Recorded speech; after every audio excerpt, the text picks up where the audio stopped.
We are back. Austin and I are back for our fall season, or at least that's what I'm calling it, of the Beyond the Trail podcast. And you guys, we are excited for our guest this evening, who will be on shortly. But I should say, Austin, it's nice to see you. Yeah, it's been kind of a busy summer. You've been doing some trips. I did some trips. And then we actually did some filming last weekend. So that was pretty cool. And I guess we should talk about that.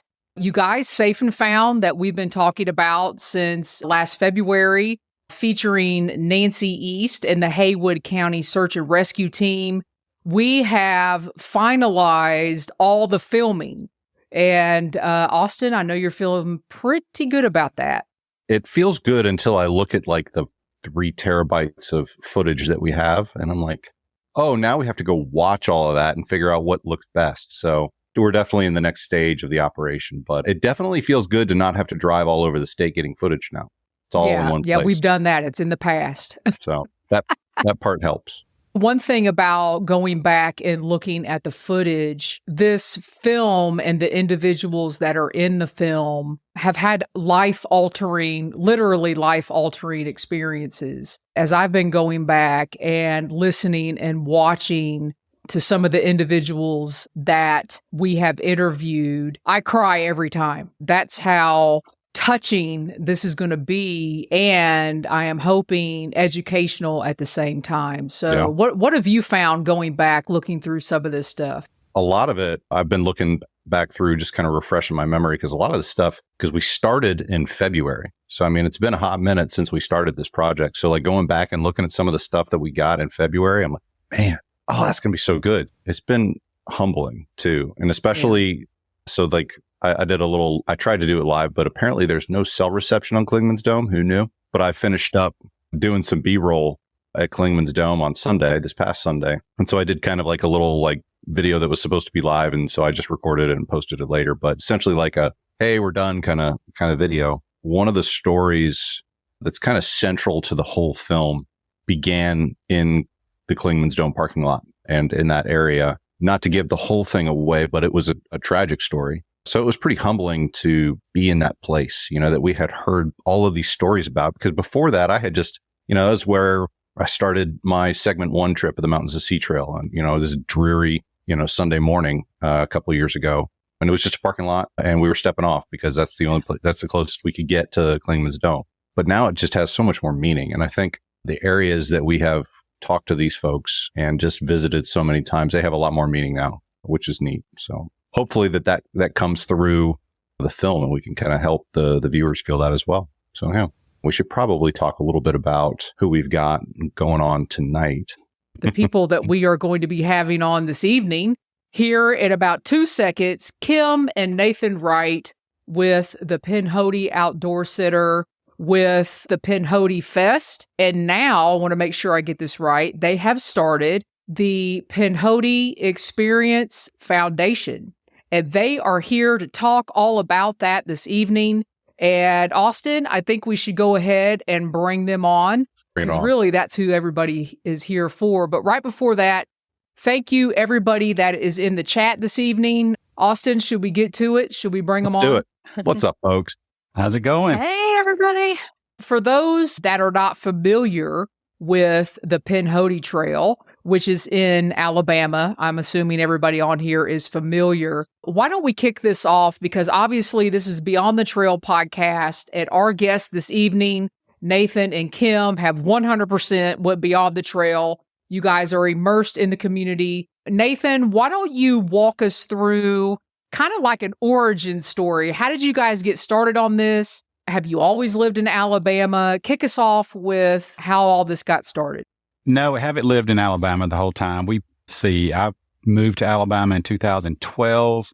We moved to Sylacauga in 2015. Kimm and I actually got married in 2018. During that time we were here in Sylacauga, we didn't really know much about the Pinhoti early on. I was hiking the AT at the time in sections. I kind of told Kimm that we would probably end up somewhere on the AT later in the years after kids got out of school, things like that.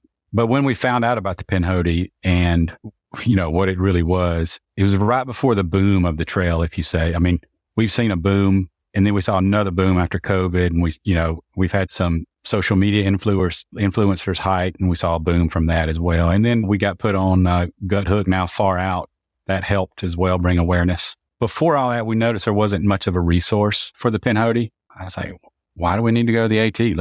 This is a beautiful trail. Let's just do it here. So we found a place, and it's pretty close to the trail, about a mile from off the trail on one of the road walks, the short road walks in Alabama. And we started just grinding on that place and doing all the work. We bought it, and in late, like December of 18, we opened it in October of 19 because we had a lot of work to do.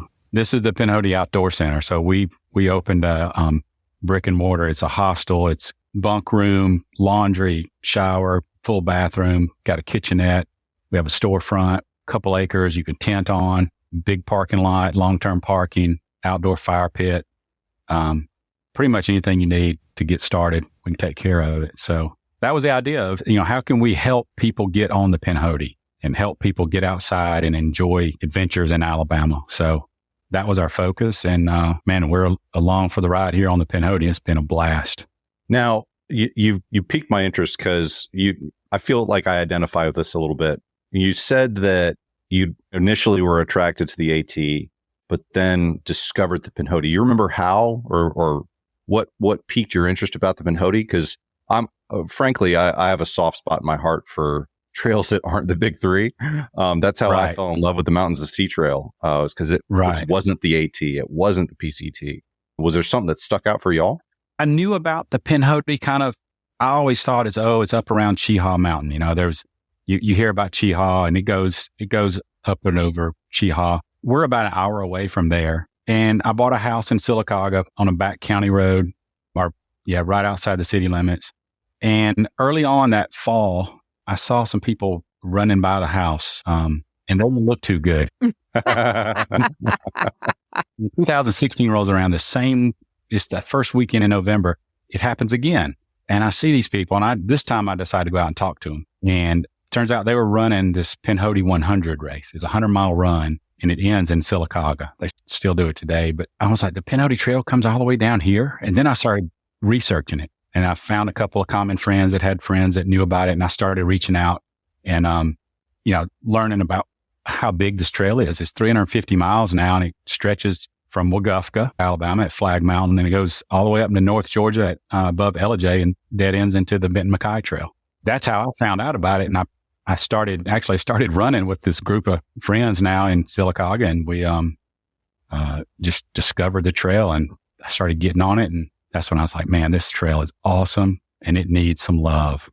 I was going to say, Nate, I don't know if the audience knows you're a secret trail runner. And I know that's one of your passions as well. And Kimm, you've been too quiet now. It's time to pipe up. So I know that not only originally you were involved with co-founding and opening the Pinhoti Outdoor Center, but from a business perspective, you've also immersed yourself into the town, the Chamber of Commerce, local businesses, the travel and tourism aspect of it. So from a business perspective, and this will help us lead to some other things that you guys are venturing into now, what was your role in that, and why did you feel you needed to get involved in that to immerse yourself in other avenues in the community? Well, starting out, we realized that the Pinhoti Trail really was going to be a great resource and a great economic impact on the communities, not only Sylacauga, but all the way up the trail. In that, we decided that in order to be able to promote the trail the way it needed to be promoted and grow it organically, it was important for us to get involved in these communities. The Sylacauga Chamber has been absolutely incredible for us because that partnership, knowing, they've taught me a lot about tourism, about the economic impact of tourism. Hikers, that's a huge impact on these trail towns. So diving into that, getting more involved in that, one of the things I bragged a little bit about our business is that we were nominated for Small Business of the Year in Sylacauga, and we'll be going to the state level soon, keeping our fingers crossed that just brings another aspect of how great the Pinhoti Trail is for the state of Alabama and Georgia. it's exciting for us, and it's exciting to be able to say that, we're part of Sylacauga and growing this into a trail town, and being able to partner with communities like Heflin, Cave Spring, Piedmont, and then like Mulberry Gap Adventure Base Camp, and really growing those communities into trail communities as well. And just educating the locals that they're not homeless people hiking the trail. I mean, some of them maybe, but mostly people that homeless by choice, I should say, but really just getting out there, and they're pouring money back into these communities, and it's really making a big difference and an impact on our state and in Georgia as well. From a business perspective, did you guys know what you were getting into? I told Kimm, I said, this is not a get-rich business. This is a passion business. And so we're going to serve these hikers. And at the time, we're talking 2018, 2019, you didn't see hundreds of hikers on the Pinhoti. So I was like, we might see 10, 15 a year. That'd be awesome, If they call us, I remember the first time our phone started ringing. It was so fun. It was like, oh my gosh, we're getting a phone call from the POC. So, we had no clue how the growth was going to take off. And like I said, there's a lot of factors in that. It's fun being a part of that and being a part of that ride. And we've developed programs to help bring hikers into towns.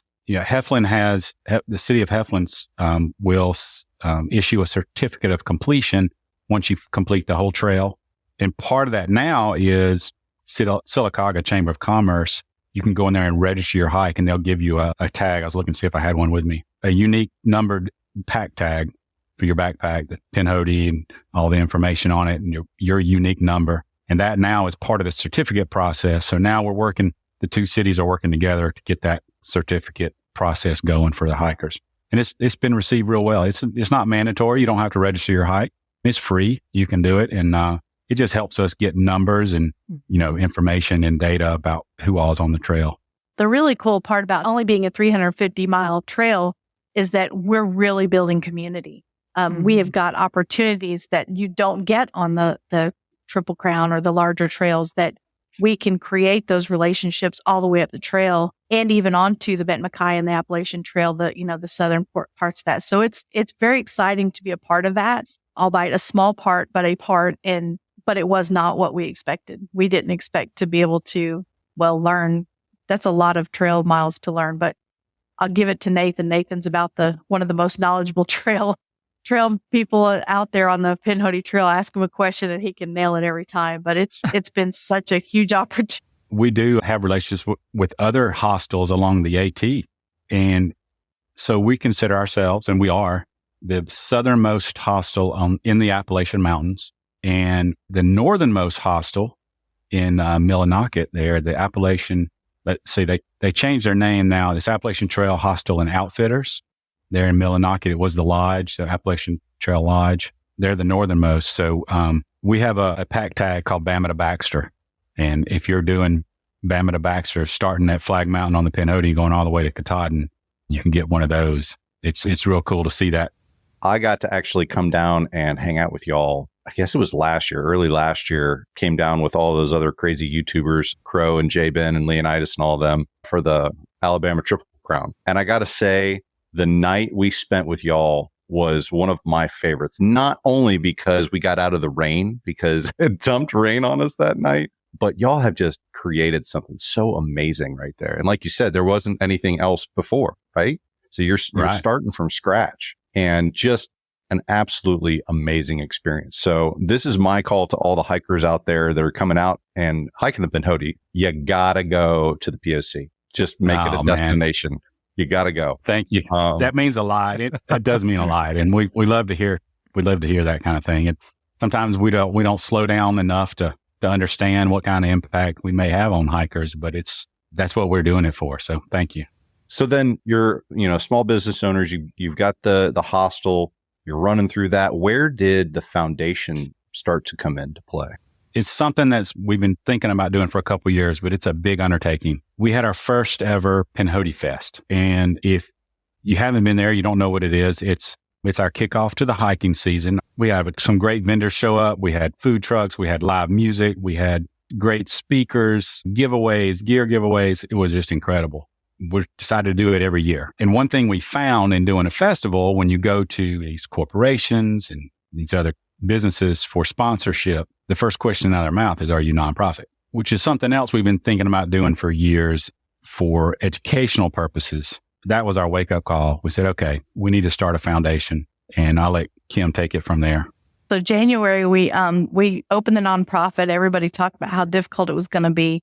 We had our nonprofit status in about 3 weeks, which is usually unheard of. We filed all the paperwork online. A lot of people say you have to go through attorney. It's really not difficult paperwork. It's just paperwork, and you answer the questions and, move on. But we did it really in a way that we can offer educational resources to people along the trail. The past 2 years, we've offered 3 years, backpacking 101 classes for new hikers. It's really an educational resource. We're going to be, we talked a little bit, Jester, about SARS and that sort of thing. So it's kind of going to slide right into, some of what you guys are doing with Safe and Found, and I'm hoping to connect with that group soon. But wilderness first aid, a lot of people ask us for classes, and this was just an opportunity for us to be able to maybe get some funding for those classes, maybe offer a lot of classes to hikers, not just backpacking classes, but also wilderness first aid, safety classes, trail maintenance classes, leave no trace, which is very important to both of us. But it's just an opportunity for us to educate people about the trails, the safety of the trails, and being prepared.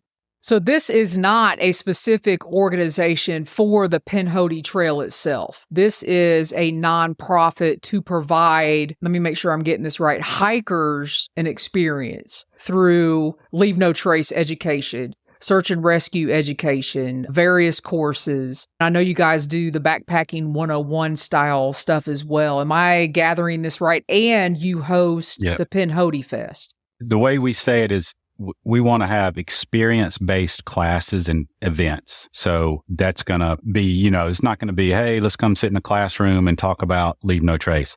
We want it to be more of an experience. We're going to probably have that class out in the woods somewhere, make it some kind of experience that you're going to remember and you really learn from. I'm hoping to take some of that into the schools locally as well. And, especially the leave no trace, teaching the kids younger that it's not just a wilderness principle. It's something that you can use in your communities and at home too. And so it's exciting to see how this is going to grow, all the things that we're going to be able to offer, and just to see what else we can put on our plate. Do you have help now at the Pinhoti Outdoors? How are you doing it all? Are you still doing all the shuttles? How are you spreading yourselves out?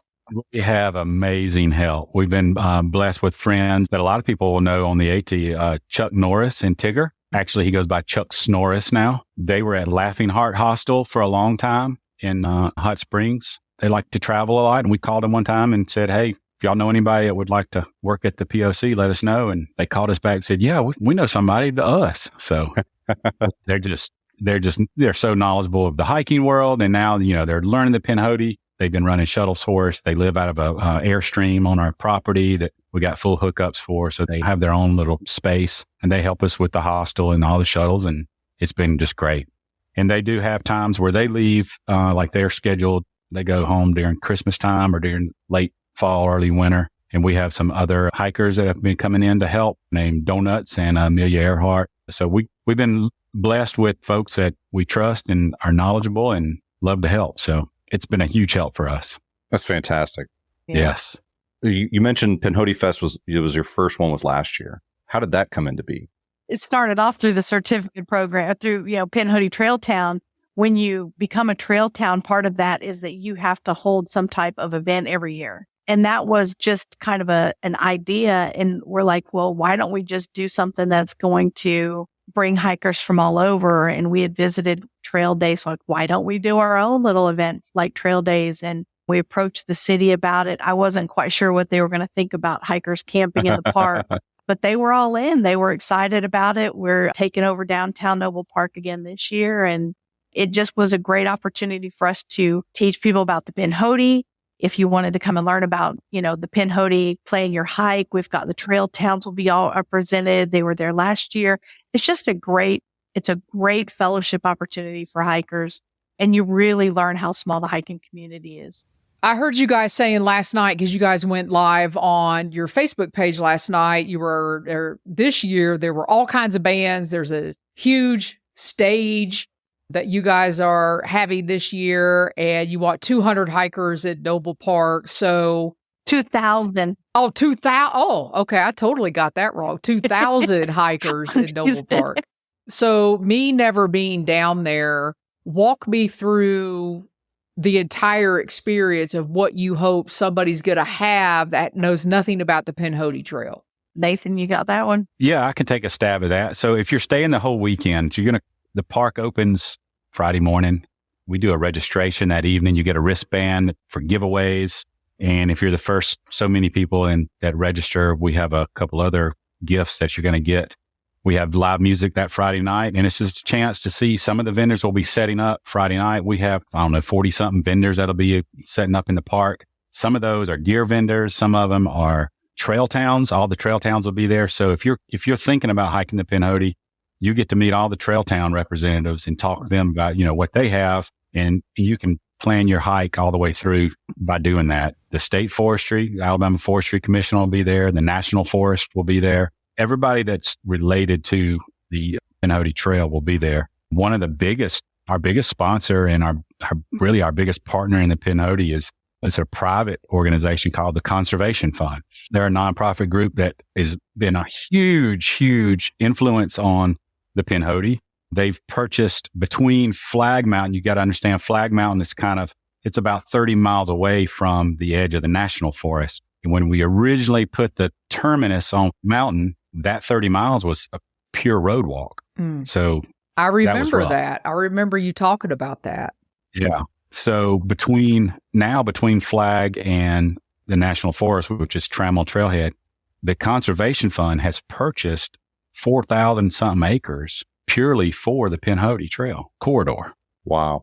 We don't want access on private property that could be revoked, an easement that could be revoked in the future that, we got to move the trail again. We just don't want to go through that. We've got a couple of scenarios that's happened to. And so they purchase this land and make deals and buy the land and at a fair price. It's just a great scenario. And the Conservation Fund has just been wonderful to work with. We've got a lot of that trail now off the road because of them. They're a huge sponsor. They'll be there. They'll have representatives there you can talk to and see some of the plans they've got coming up. And, but yeah, so Saturday morning, Chick-fil-A is going to show up and feed everybody. We'll have, a Mexican food truck, and we'll also have like a barbecue food truck there as well all day Saturday. We'll have some workshops, one of which is an art workshop by Heidi. I can't say her last name. I have a hard time. Nesbitt. Summit. She's so talented. She's so awesome. She'll have a booth there selling artwork that she's done for, I'm sure a lot of stuff, but she does some Pinhoti influenced stuff as well. Yeah, we're excited to have her there. I was just going to say you could sign up for Heidi's class on her website, Sketching Summits. And, it's a $50 fee, which is very reasonable for what you're going to get from Heidi. Plus you get to take home all the art supplies with you. So sign up for that. And that's just one of the workshops we'll be offering. I love how y'all have incorporated the education piece into the festival. Like trail days or Jester and I went to NC Trail Days, and there's lots of presentations or booths or anything like that, but maybe I'm remiss by, I'm just ignorant of what's going on, but I don't think there's a lot of that education piece going on. So I think that's awesome. Like you said, with the whole mission of the foundation, bringing that part in, I think that's fantastic. It is. And last year we had a crosscut saw demonstration to teach people, and they actually had hands-on experience using a crosscut saw, which we have a couple of wilderness areas on the Pinhoti that's how you do the maintenance. So it was a great way to recruit people. It's like, hey, see how fun this is? Come on out. We have our backpacking 101 class. We work with the Alabama Hiking Club with. They're going to be doing another kind of intro quick class to get people pique their interest, see if they, what they know, kind of do. Last year they did like a progression of tents from maybe 20 years ago, what they were, what they used to be, and how they are now, and see the difference in the technology. And we had a lot of people sign up for the class. We hold our backpacking 101 class in the spring. So it's a good way to get people say, oh, okay, that's what we're going to learn. That's cool. And you're around like-minded people. So it was really fun. I mean, it's really a weekend experience. It is. So we hadn't talked about our main speaker this year, but he has a documentary out. We'll talk about him in a minute. We'll be showing that documentary 2 times during the day down the street at the library. So you'll have 2 opportunities to see a 30-minute version of his documentary. His name is Dale Sanders. He goes by Graybeard the Adventurer. He's now 88 years old. I know who you're talking about now. Yeah.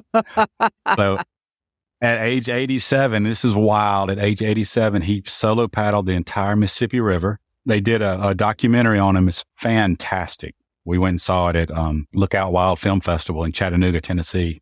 It was great. We're excited to have him, and you get a chance to see his documentary and ask questions that evening. He gets up on stage after all the music's playing that evening, around 7:00. He'll be speaking and taking questions and pictures. And then Sunday morning, we'll have La Costa Mexican Restaurant is providing everybody their breakfast burritos. And we'll have our big giveaway Sunday morning for those who have stayed the extra night and, stayed out the weekend with us. Wrap up around noon with a good trail park cleanup.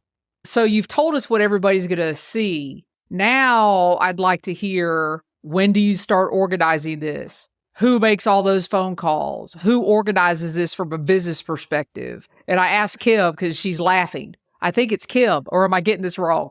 Actually, we've already started planning 2024. It is a year-long process, especially when you're reaching out to business and stuff for sponsorships and really getting in their radar. But it's a labor of love. But now, this is year 2. Year 3 should be a breeze, right? I mean, it's my 47-page spreadsheet that nobody can understand but me.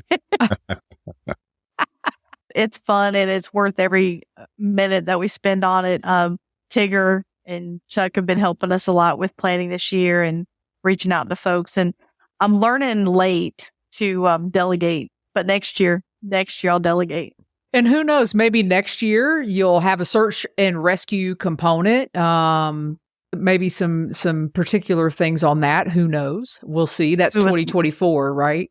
It's on my spreadsheet. Hopefully we'll have a podcast there next year. I think it would be awesome to live stream particular aspects of the festival. It would be a lot of fun. Oh, yeah. I hope y'all can challenge make that happen.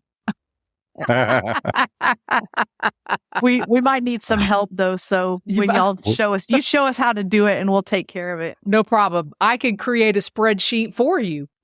I've already got that part. Austin's over there shaking his head. Now I'm all about the spreadsheets. I'm a big planner, so I can appreciate that. But event planning, no, tip of the cap to you, ma'am. Oh, thank you. Thank you. You guys have really, if you think about it, October 2019 really wasn't that long ago. It really hasn't been that long, in the grand scheme of things, but it's been an incredible ride. So what's next? So we know you got, and when I say what's next, I mean, I know there's something burning because I don't think you guys stop. So is there anything in the fire rounding out 2023, starting 2024? Mm-hmm. Maybe.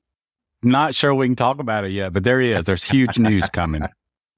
Huge news. We're just going to have to do another episode. Yes. For legal reasons, we're not allowed to talk about it yet. We need to we're not in trouble. Close some things. No, I know. I was good. like, now wait a minute. Not legal. Not legal no problems. one's done anything bad. There's some papers that still need to be signed. I just want to finalize everything before we talk about it. But there's some really cool stuff coming from a Pinhoti Trail accessibility thing. Yeah, we need another podcast. And what everybody could do that's watching this, and it's free, it doesn't cost you anything except giving accolades to Kimm and Nathan. You could reshare this episode on your social media pages, on Instagram, on Facebook, on Twitter. There's a link right on this episode. And I think that's one of the things that I fail to do too. When I really, really like something, we should share more because it doesn't cost us anything. So yeah, share this live episode. It'll get information out there. Austin, you got anything else for Kimm and Nathan before we say goodbye and thank you and all that wonderful stuff for coming on the show? Just a big thank you, not only for coming on the show, but for everything you're doing. Everything from giving hikers a place to sleep to bringing people to the trail. All this education that y'all are doing, bringing new hikers to the trail, teaching them how to do it safely, how to do it correctly and responsibly. It's some amazing stuff that I think, thank you. The ripples of all of the work that you're doing, I don't think you guys probably are able to see how far they truly go. So I think it's fantastic. y'all are doing some wonderful stuff down there. And I thank you is all Thanks, I can Mark. say. Thank you. Thanks. That means a lot. Appreciate that. Your hard work is really, really putting the Pinhoti Trail on the map. I know it's probably not a good thing to say, but the more people you have down there, I know the more trail work you're going to have to do, Nathan. So you always need volunteers with that, but that's not a bad problem to have. We'll have a volunteer tent set up by Alabama Pinhoti Trail Association, which Kimm's on the board for that as well. But they'll be there and you can learn how to sign up and come do some trail work, and we'll put you out there. There's plenty to do. Well, you have stolen our hearts. You're friends of the show. When you're ready to make your big announcement, we would love for you to come back on and in the beginning of 2024 or whatever that is. And I am almost certain this is not the last time we will be speaking. So you guys hang on. Don't go anywhere. Austin and I are going to close out the episode. We want to chat with you after this is over for just a few minutes. Any parting thoughts, Austin? We haven't officially announced our next episode yet, but be on the lookout. Like I said, we're trying to do at least one episode a month for Beyond the Trail podcast. We've still got a few things in the works for our next episode, but be on the lookout. Kimm and Nathan, we truly, truly appreciate it. Friends of the podcast, welcome back anytime. And I hope you all have an amazing festival. Until we see you guys again, be safe out there. And Austin, Good times.